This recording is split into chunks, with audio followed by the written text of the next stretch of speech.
Okay, welcome to sir Aamir physics academy. आज हम जो न्यूमेरिकल पढ़ रहे हैं ये लॉ ऑफ मोशन से रिलेटेड है। अच्छा जी, अब इसमें एक गड़बड़ है जो मैं आपको स्टार्टिंग में ही बता दूं कि ये सवाल इनकम्प्लीट है। क्या कह रहे हैं, जरा सवाल को समझते हैं। फाइंड द मास, आपको सवाल में कह रहे हैं कि मास को फाइंड करना है। सही है, किसके मास को? बॉडी के मास को। Which is accelerated by applying a force, force apply करने से वो बॉडी क्या हुई? एक्सेलरेट हुई, उसकी स्पीड में चेंज आया। अब कितनी फोर्स अप्लाई की? 200 न्यूटन की फोर्स अप्लाई की। That speed up it to 36 metre per second, और उसकी स्पीड कितनी हो गई? 36 मीटर पर सेकेंड, और स्पीड को हम v से रिप्रेजेंट करते हैं। अब इस सवाल में क्या गड़बड़ है, इसमें हमें टाइम नहीं दिया हुआ, तो आप अपने पास करेक्ट कर लें इन अ 6 सेकेंड। सो हमें यहाँ पे टाइम रिक्वायर्ड होगा जब हम इस सवाल को सॉल्व करेंगे, और टाइम को हम स्मॉल t से रिप्रेजेंट करते हैं। क्लियर है? सो आइए हम इस न्यूमेरिकल को सॉल्व करते हैं, डेटा बनाते हैं। डेटा बनाने के लिए हमें जो जो चीजें गिवन होती हैं हम पहले वो लिखते हैं। तो लिख लेते हैं क्या चीज गिवन है हमें। फोर्स गिवन है सबसे पहले, तो फोर्स मेंशन कर देते हैं। अच्छा, इसके ऑर्डर में कोई मसला नहीं है, आप फोर्स पहले लिखें या स्पीड पहले लिखें, इट्स अप टू यू। तो मैं अपनी चॉइस से फोर्स पहले लिख रहा हूं। तो फोर्स को हम कैपिटल F से रिप्रेजेंट करते हैं, और कितना गिवन है? 200 न्यूटन। क्लियर है? अब नेक्स्ट क्या गिवन है हमें? फोर्स के बाद हमें स्पीड गिवन है। स्पीड को हम स्मॉल v से रिप्रेजेंट करते हैं, और वो कितनी गिवन है? 36 मीटर पर सेकेंड। सही है, आप इस यूनिट से भी आइडिया लगा सकते हैं कि ये क्या गिवन है, और आपको यहाँ पे गिवन भी है कि ये स्पीड है। सही है, उसके बाद क्या चीज गिवन है? टाइम। टाइम को हम हमेशा स्मॉल t से रिप्रेजेंट करते हैं, और ये टाइम कितना गिवन है? 6 सेकेंड। याद है, अगर ये टाइम नहीं मेंशन हुआ तो आपको न्यूमेरिकल सॉल्व करने में प्रॉब्लम होगी, क्योंकि ये सवाल बुक में मिस प्रिंट है, तो आप लोग अपने पास भी करेक्ट कर लीजिएगा। सही है, टाइम हमें ये जो चीजें गिवन थी, टाइम लिखने के बाद जो चीजें हमें गिवन थी ये हमने तमाम चीजें मेंशन कर दी हैं गिवन में। अब जो चीजें रिक्वायर्ड हैं या हमें फाइंड करने के लिए कहा जा रहा है, टू फाइंड। सही है, आप उसके हेडिंग डालेंगे। अब हमें क्या फाइंड करने के लिए कहा जा रहा है? मास। सो मास को आप स्मॉल m से रिप्रेजेंट करते हैं, और वो हमें मालूम करना है। तो हमारा यहाँ तक डेटा कंप्लीट हो गया। हमारा जो नेक्स्ट स्टेप है वो क्या है? सॉल्यूशन का। जाहिर सी बात है, हमें इसका सॉल्यूशन करके दिखाना है, और सॉल्यूशन में हमारा जो मोस्ट इंपॉर्टेंट पार्ट होता है वो होता है फॉर्मूला का। हम फॉर्मूला बताते हैं कि हम कौन सा फॉर्मूला यूज करेंगे जिसके थ्रू हम ये न्यूमेरिकल हम सॉल्व करेंगे।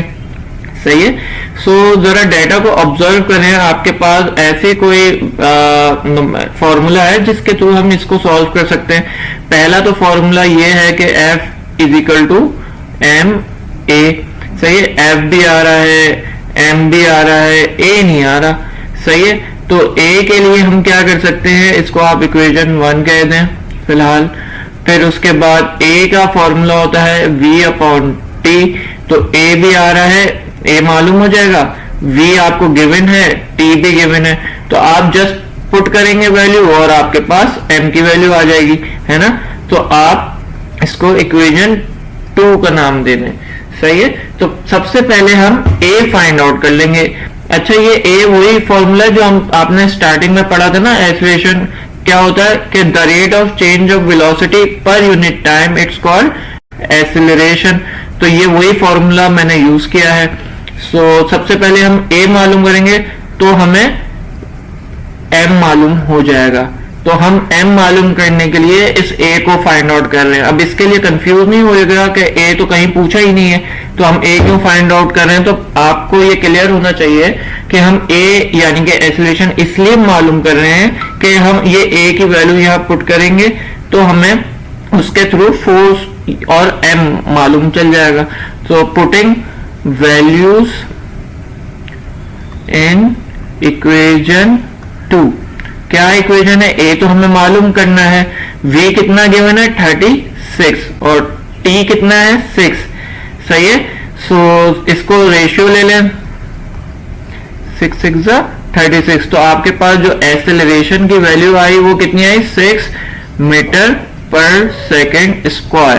तो आपके पास ये ए आपने फाइंड आउट कर लिया। नाउ अब आप पुट करेंगे क्या, इस ए की वैल्यू को किधर, इक्वेशन 1 में। Now putting value of A in equation 1, सही है। इक्वेशन 1 क्या थी, F is equal to M A. So इसको पुट कर दें, सही है। मैं इसी के आगे कर रहा हूं, मेरे पास स्पेस थोड़ी सी कम है, तो आप देखें यहाँ पे मैं कैसे कर रहा हूं। फोर्स की वैल्यू गिवन है, जी हाँ गिवन है, वो कितनी है 200, इक्वल टू m कितना गिवन है, नहीं गिवन, हमें तो मालूम करना, तो m को मैंने एज इट इज लिख दिया, मल्टीप्लाई a हमने कितना मालूम किया 6, तो ये आ गया 6। सो अब याद रहे कि जो चीज हमें फाइंड आउट करनी होती है वो हमेशा लेफ्ट साइड पर आती है, तो मैं लेफ्ट साइड पर लिख देता हूं इसको, m multiply by 6 equal to 200। मैंने क्या किया, ये चीज को लेफ्ट साइड पे लिख दी इधर, और ये जो राइट साइड पे फोर्स की वैल्यू लिखी हुई थी उसको मैंने, सॉरी जो फोर्स लेफ्ट साइड पे लिखी हुई थी उसको मैंने राइट साइड पे लिख दिया, सही है। मैंने कुछ भी नहीं किया, बस उसकी जगह को तब्दील किया है, जो लेफ्ट साइड पे था उसको राइट साइड पे कर दिया, और जो राइट साइड पे था उसको लेफ्ट साइड पे कर दिया। नाउ आपको m मालूम करना है, तो m as it is equal to 200 divided by 6। So m equal to, अब आप इसका रेशियो ले लें और मुझे बताएं, और आप भी देखें, मैं भी सॉल्व करता हूं। सो मैंने सॉल्व किया है, तो 200 डिवाइड बाय 6 आता है 33.33, सही है। और इसका यूनिट क्या होगा, kg, सही है। ये आपका न्यूमेरिकल सॉल्व हो गया, सही है, ये आंसर हो गया आपका।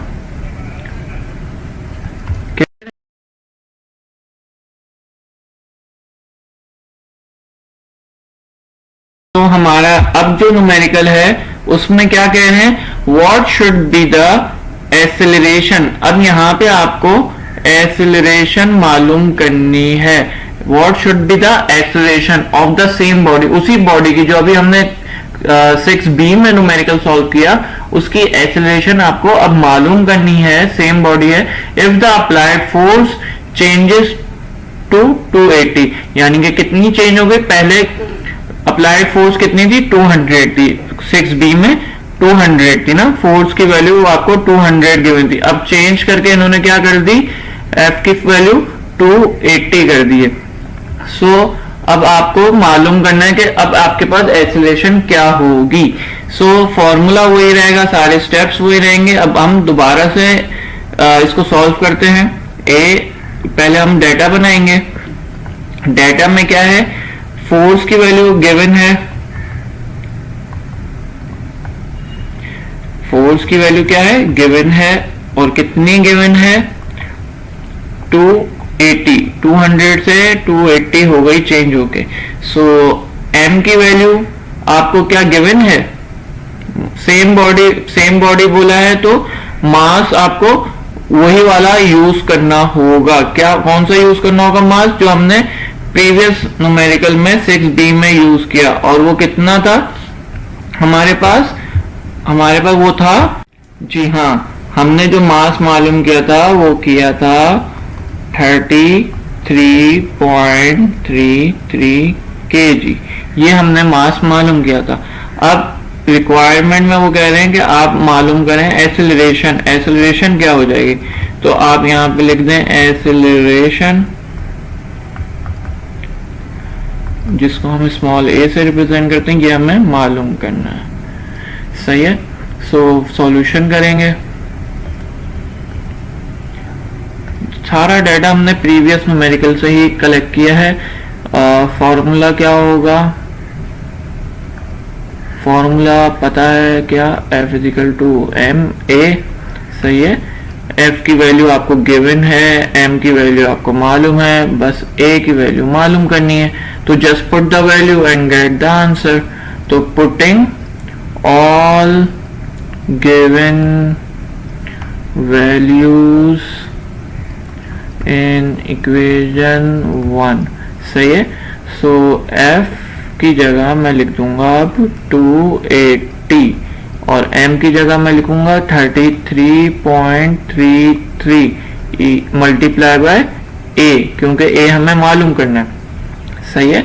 सो ये जो 33 यहाँ मल्टीप्लाई हो रहा है इधर आके डिवाइड हो जाएगा 280 से, और a क्योंकि हमें मालूम करना है तो हम उसको लेफ्ट साइड पे लिख देंगे। तो मैं ये डायरेक्ट स्टेप कर रहा हूँ 280, क्योंकि अब आप एक्सपर्ट हो गए, मैं आपको बात समझ में आ गई है कि क्या करना है और कैसे करना है। तो अब हम इसको डायरेक्ट स्टेप करेंगे, सही है। तो 280 divide by 33.33, so answer will be a equal to 8.400। Point के बाद 2 या 3 डिजिट या 4 digit, it's up to you, जितना मर्जी लें, मगर हम नॉर्मली 2 डिजिट्स कंसिडर करते हैं। तो एक्सप्रेशन की जो वैल्यू आपके पास आ गई वो आ गई 8.400, सही है। ये आपका आंसर होगा।